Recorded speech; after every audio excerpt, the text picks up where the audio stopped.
There we are.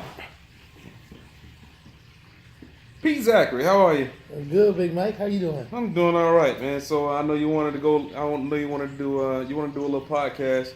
Yeah, man. So we got some time, and I know most of the times our conversations are pretty interesting. So we always have some pretty That's kind of where conversations. that's kind of where this came from, though, right? Because we basically all of our conversations are when my phone's not ringing or whatever it is. Yeah. They're pretty in depth and they're pretty. I mean, they're not dull conversations. Right. So I feel somebody out there might learn from it. It's possible. I learned from it. I learned from them too. So I figure somebody out there might learn from it. Okay, fair enough. So hopefully you guys learn from it. Yeah, let's see what happens. What was our topic that you wanted to talk about? No, you brought up the topic. You said something about we were talking about in the car today.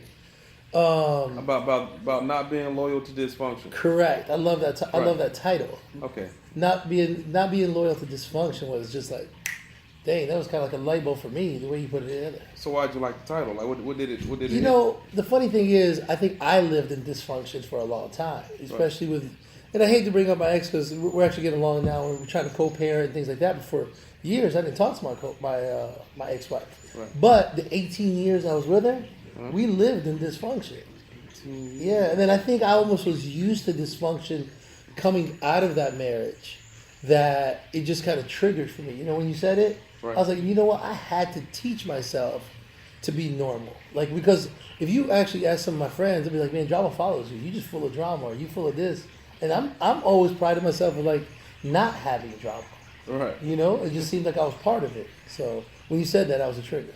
Okay. So, I know this is supposed to. I know you wanted to have an interview with me about it, but yeah, it man. Seems like you're doing pretty good so far. No, man. Here's the thing about it. So let me see the thing about it. I think both of us in our circle, we deal with a lot of people that are loyal to dysfunction and not realize it.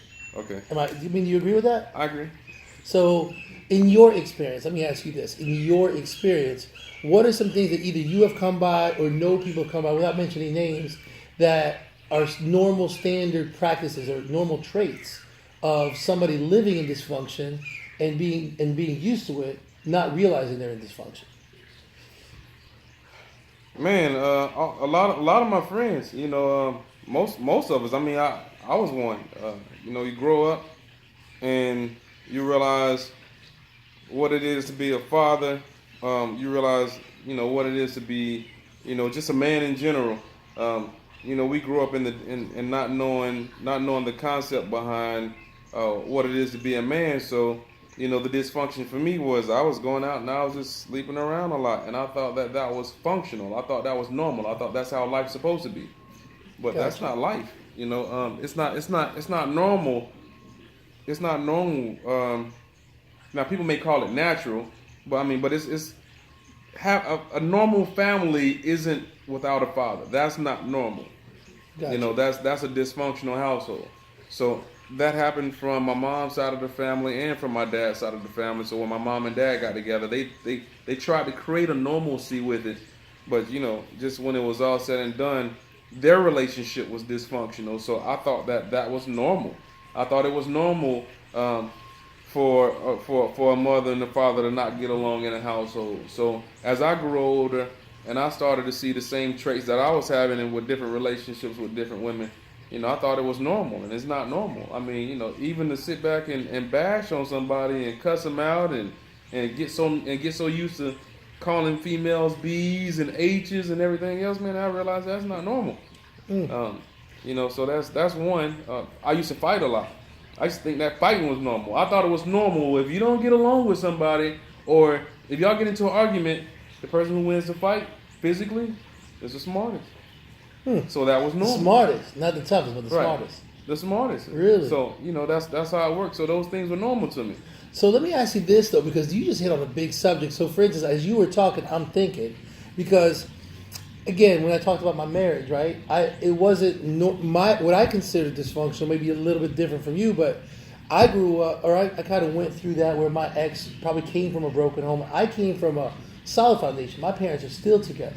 Right. So I always thought I was going to be married. I always thought, like, you know what, I was going to be married forever. No matter what happens, you know, the unthinkable could not happen for me to get divorced. So you hit on something like, as far as like growing up, your mom and your dad both grew up without fathers in the home. Right. Right?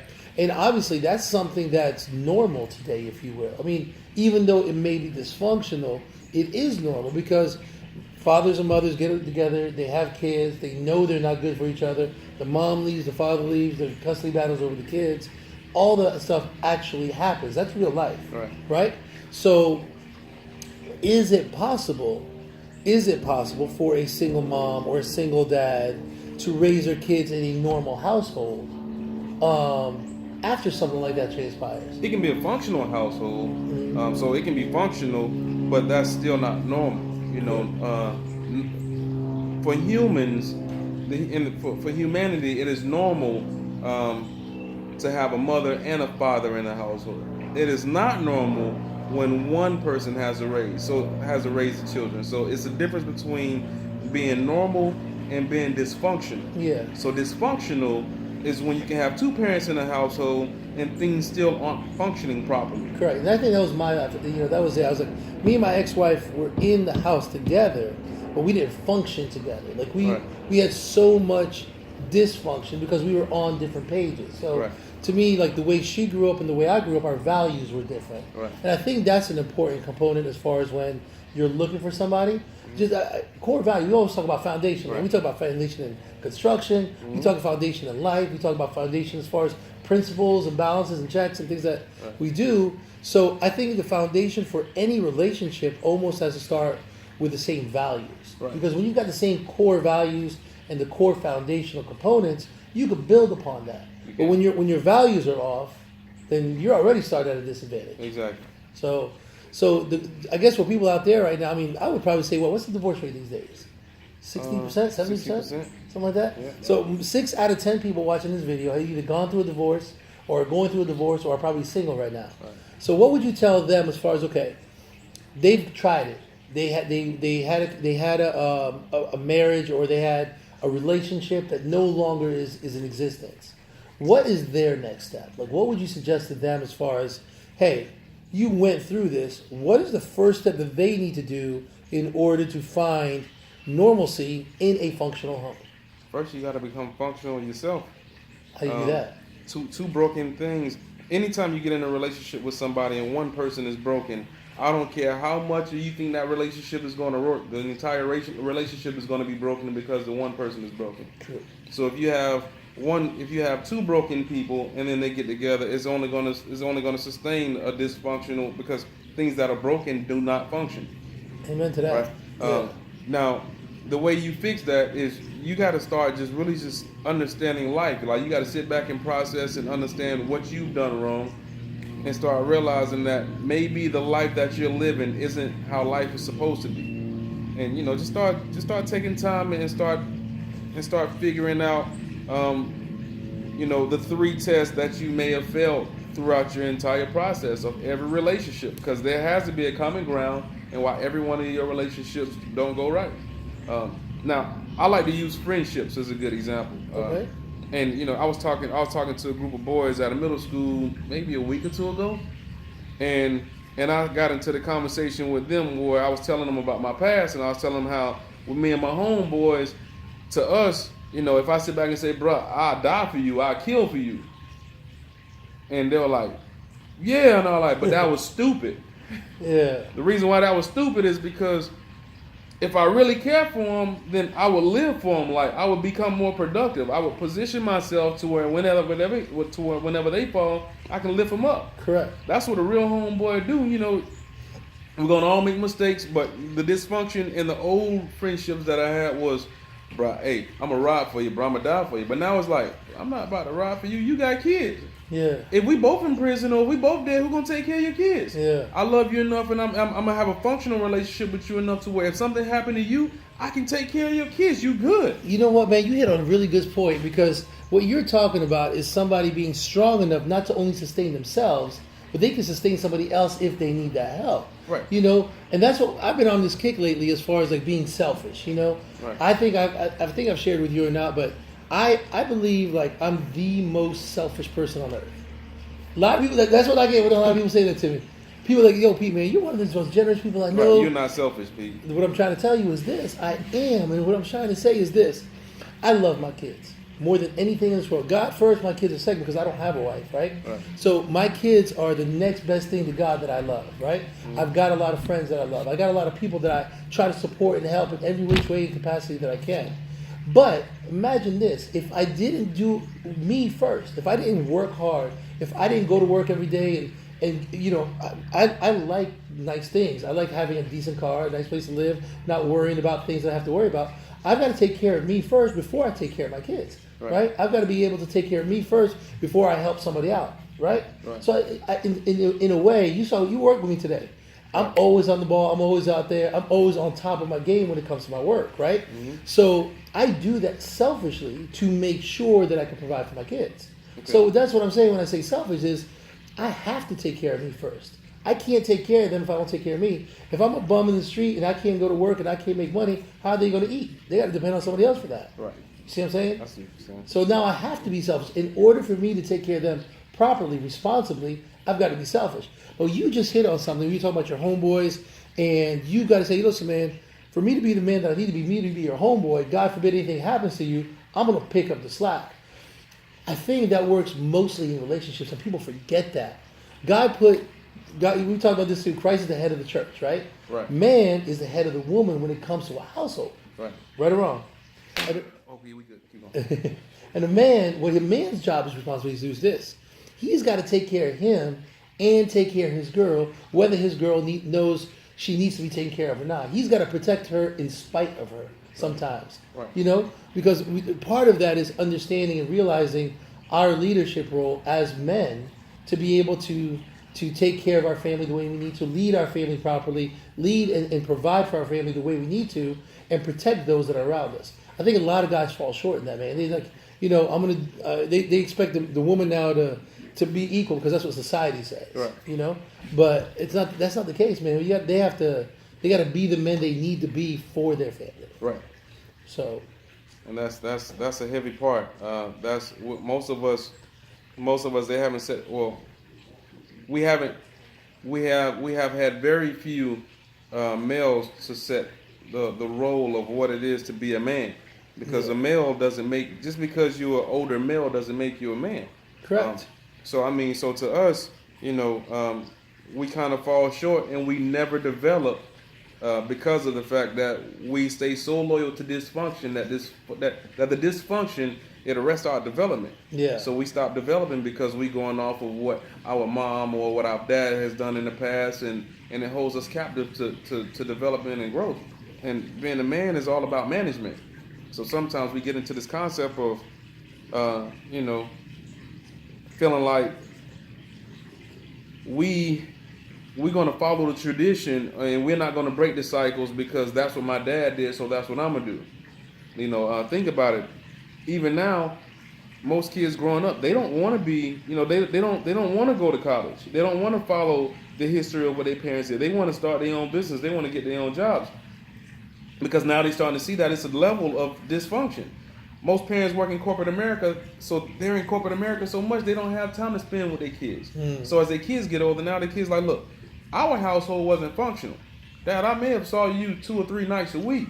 Mom, I've seen you a lot, but we didn't really eat lunch, or we didn't really spend a whole lot of time together because corporate America had y'all on lock. You know, you was in prison according to corporate America. So we want to do something different. So now that we see the kids nowadays, and they're like, look, I don't want to go to college, but you got to go to college. No, I don't. I see the mistakes that y'all made. I see you come home miserable. We don't want that life. So what do you tell a young person like growing up right now? So you say, you know what, you know, my mom and dad, they work so much, they still married, but they don't really love each other. You know, I think I could do it better on my own, or I think I could do it better not going to college and not following their footsteps. What do you tell somebody like that? I don't really tell them anything. I feel like, especially when they're young, like up to the age of 25, I don't tell them much of anything. I say, look, just figure out what you like. You know, once you figure out what you like and figure out what you hate, and stay away from what you hate. Yeah. If you don't like bosses, don't have a boss. If you don't like authority, make sure nobody has authority over you. Because if you do, then that's what you're gonna hate. That's what you're gonna make miserable. And you're miserable, and you being miserable, your kid's gonna inherit that. Because you're gonna bring that home. And then once your wife feels it, or once your husband feels it, then your kid's gonna feel it. Now you got a whole miserable house because you got a boss that you never wanted to have anyway. So let me ask you, I'm gonna put you on the spot. What is your best asset? Like, how old are you now? About 34, 35? That's I'm 37. I'll be 37? 38 at the Okay, end. man. Okay, you almost catching up to me. Yeah, You got a while to go though. But what would you say in the 38 years of life, from you were a kid when you're a teenager, for what you remember, till now? What is the biggest asset that you think you've learned or have made self-aware for you? Like, what is your biggest asset? Time management. Okay, so time management. You Time management. learned how to manage your time properly. Yes, time is life's currency.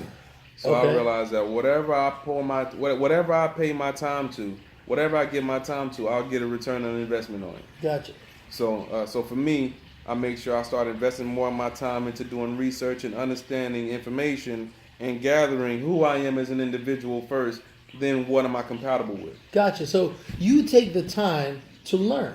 Of course. So you take the time to educate yourself. Yeah, you learn, you earn. So let me ask you a question though. So as a child growing up, as a kid growing up, that you tell them that you're not sure what you tell them. Wouldn't you say? And this is what I usually tell young kids that I mentor or counsel. If you don't know what to do with life, school is the best place for you. Would you agree with that? No. You wouldn't. Mm-mm. So you and I have different opinion there Right. because you just said you learn time management, and in that time management, you continue to learn. School didn't teach me that. But what I'm saying is this: if you're a young child, if you're a young kid, an adolescent who has not experienced life, So it's different stages of being young. So what All age right. bracket were you? let's talk about 18 to 25. 18 to 25, I would say nothing. You say nothing. I would say nothing. Let them learn experience. Let life teach them. Because half the time what's going to happen is, so my name is not experience. Your name is not My name is not experience. Experience is the best teacher. okay. So you let them experience life first, and then when they're ready for cues and for tips, then they'll come see me. See, you and I are going to differ though. But here's the thing about it: I've always been told geniuses learn from their mistakes. Smart people learn from their mistakes. Geniuses learn from other people's mistakes. Right. So I'm going to tell you this: I started my business when I was 19 years old because of what you just said. I hate authority. Right. I don't like being told. If somebody tells me something to do, I'm almost in spite going to do the opposite. You see what I'm saying? Yeah. So here's the thing about it. What I learned to do is I learned that I wanted to own my own business. Mm-hmm. I had to educate myself in order to run my business. Did you go to school for that? I did. What school? I went to UCF. So the school taught you business. Taught me business. Okay. The school taught me the principles of business. And There you're, we go. You're a big principle guy. I am. I'm big on principles. You're big on principles. I'm You huge and I on think that's why I hear that word every 5 words. Every time you say something, I hear the word principles. So it has a system. Right. Business has a system. The school taught me that system. So what school did for me is lay my foundation. Okay. Now, I had to build the blocks. I had to build the sticks. I had to put the roof on, the windows on, and I learned how to do that for a living and sell that shit. You know what I'm saying? So I'm just trying to tell you is that's what it taught me. It taught me the basic principles. So my thing is, if I'm talking to a young child, and you got the school of hard knocks, hey, listen, I'm not going to tell them nothing, they're going to learn it, and I get that, and I can respect that to an extent.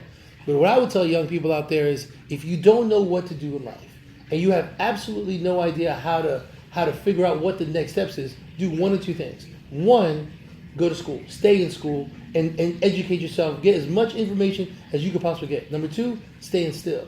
And I only say that because sometimes, whenever God is leading us, Right. we tend to try to run fast, Right. And we make a lot of mistakes, and we hit hurdles, and we hit trials and tribulations and everything else, right? Sometimes God makes us hit those trials and tribulations because He's saying, you're going too fast. Mm-hmm. Sit still for a while. Let me show you what you missed along the way. Let me put these things together. Let me guide your steps, and let me tell you where to go. Okay. So that's how I look at it as far as, if I'm mentoring or telling either a young child or even an adult, I would tell them, hey, listen, educate yourself, like you just said. Educate yourself, educate yourself, educate yourself. If my kids are 15 and 16 years old. Right. If they came up to me today and said, Dad, I don't want to go to college. I don't want to go to school. I was like, cool. Tell me your life plan. Tell me what you want to do. Where do you want to go because you don't want to go to college? What is your plan?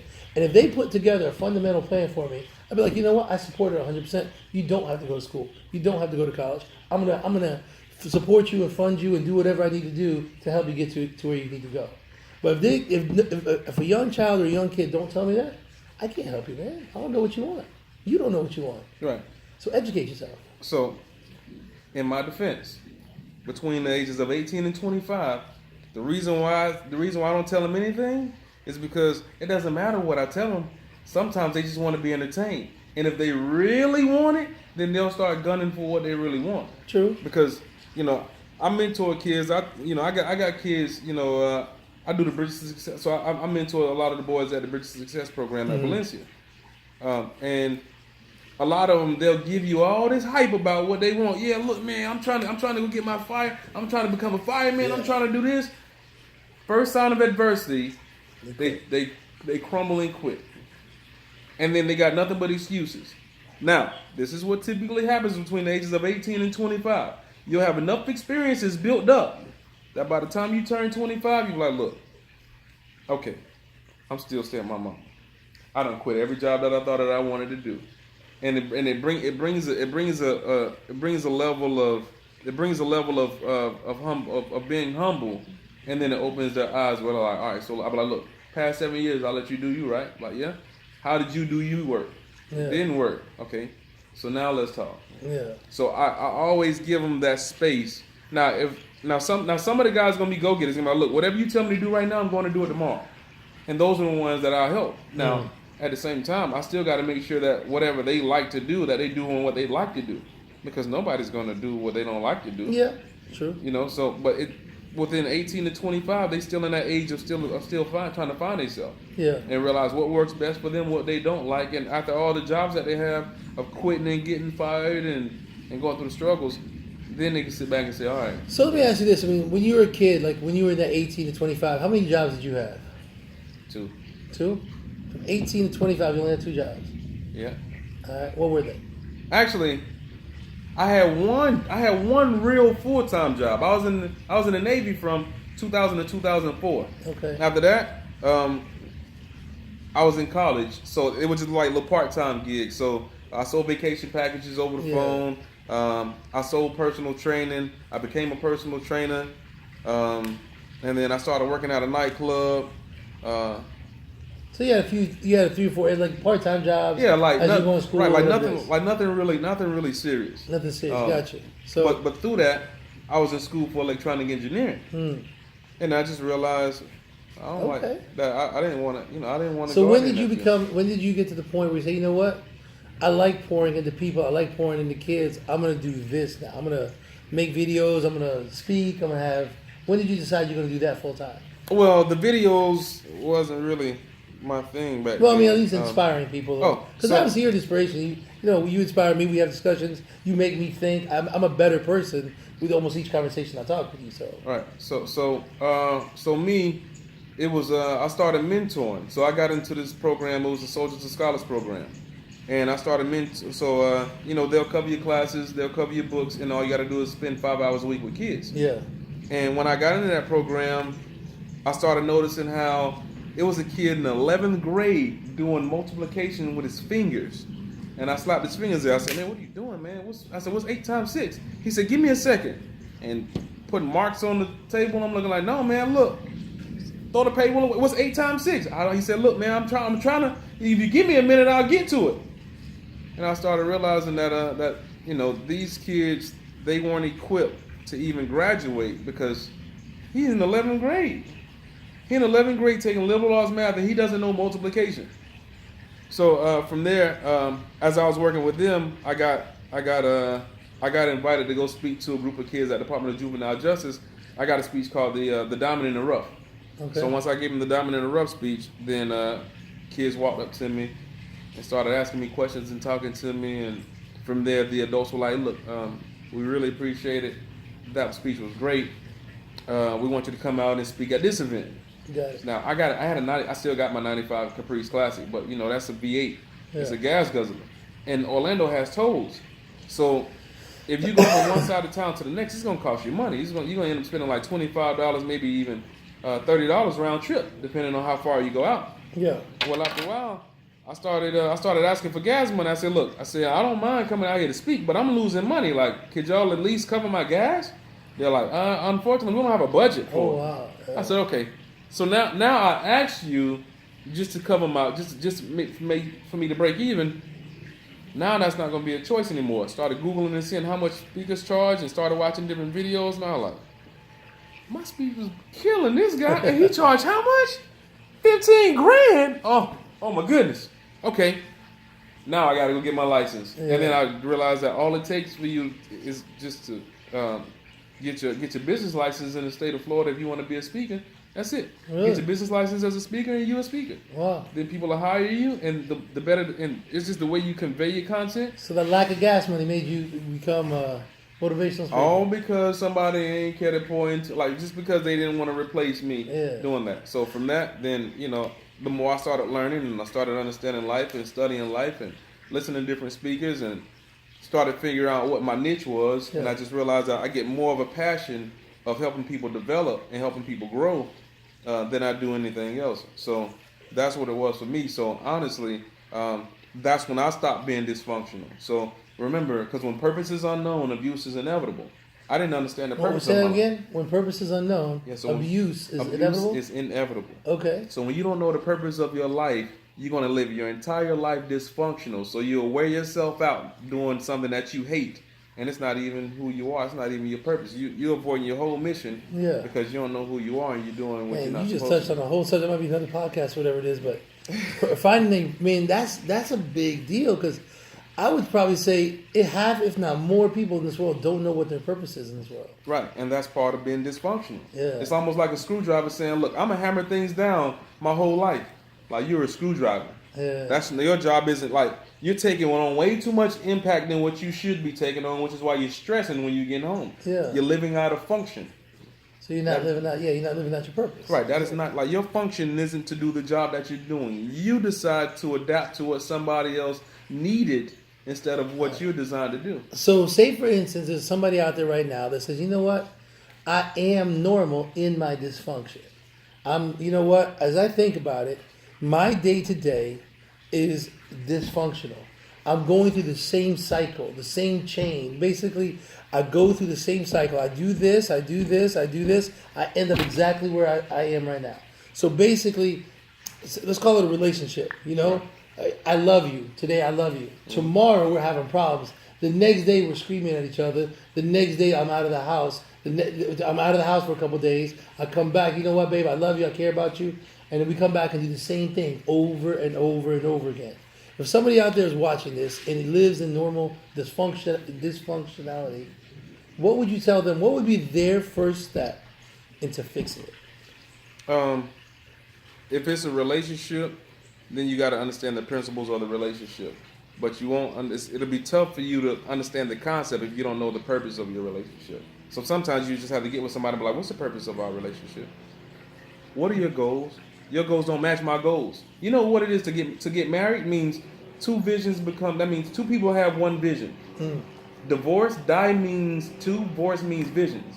It means two people no longer have the same vision and they're arguing about something because they're from two different points of views. So what if somebody, so for instance, I mean, if you would ask me that when I was married, I would have said, you know what? Me and her, we just don't communicate well or whatever. Or we just have two different, not necessarily values, let me say that. But if you would ask me if our purpose was the same. I work, she was a housewife, we raised our kids, we like to travel, we like doing a lot of the same things. We had a lot of familiarity. We had a lot of common ground, if you will. We were together for almost 18 years. Right. So, but again, we were dysfunctional. The cycle that I told you, I pretty much described myself. Right. You know, we were good one day. We were like, you know, a month later, we would start having problems again. We would get to the point where she was screaming, matching, and then we were almost done with each other. We wanted a divorce. And then we think about it for a while, we get back together. You know what I'm saying? Right. So that was our cycle over and over and over again. Okay. So the underlying problem was we even though we cared for each other and on the surface loved each other, we weren't treating each other with love. We weren't respecting each other the way we needed to be respected. Right. And obviously, with me being from, I'm not saying she was broken, but I think she was broken and made me broken, if that makes sense. Okay. She came into the relationship broken, like you talked about, right? Coming from a broken home and everything else. Right. My mom was married 2 or 3 times. My father was married 4 or 5 times. You know, and I had the same stable parents. When we got together, I felt broken the whole time. So my question then is, if we have the same goal and the same purpose and the same reason for living life together, but it's still not working, what would you tell us? Like, what would be something that we would have to work on? I'll tell you. For one, it sounds like it's just a big miscommunication issue. Like, y'all failed in communicating. Because yelling is a that just means that you're not trying to hear what the other person's trying to say. You're so busy trying to get your point across that you shut your ears and you just started talking, and you just started talking out of your ego. Sometimes you have to listen with your heart and just listen to what they're trying to say, because they're probably telling you what the issue really is, but you're not processing it properly. Correct. So I think your relationship split because of more likely a lack of communication. Yeah, I mean, so it's yeah. So it's part of it for sure. Right. So it's 3 tests that we all get. They come in different forms. You get them as an individual, and then when you become a couple, you get them as a couple. So these are the 3 tests: ego, lust of the eyes, lack of knowledge. Since you didn't communicate, the knowledge wasn't getting transferred from one from one mind to the next. The ego. How dare you do this to me, knowing that I've been with you for da da da da da da. Right? So that's the ego. And then the lust of the eyes.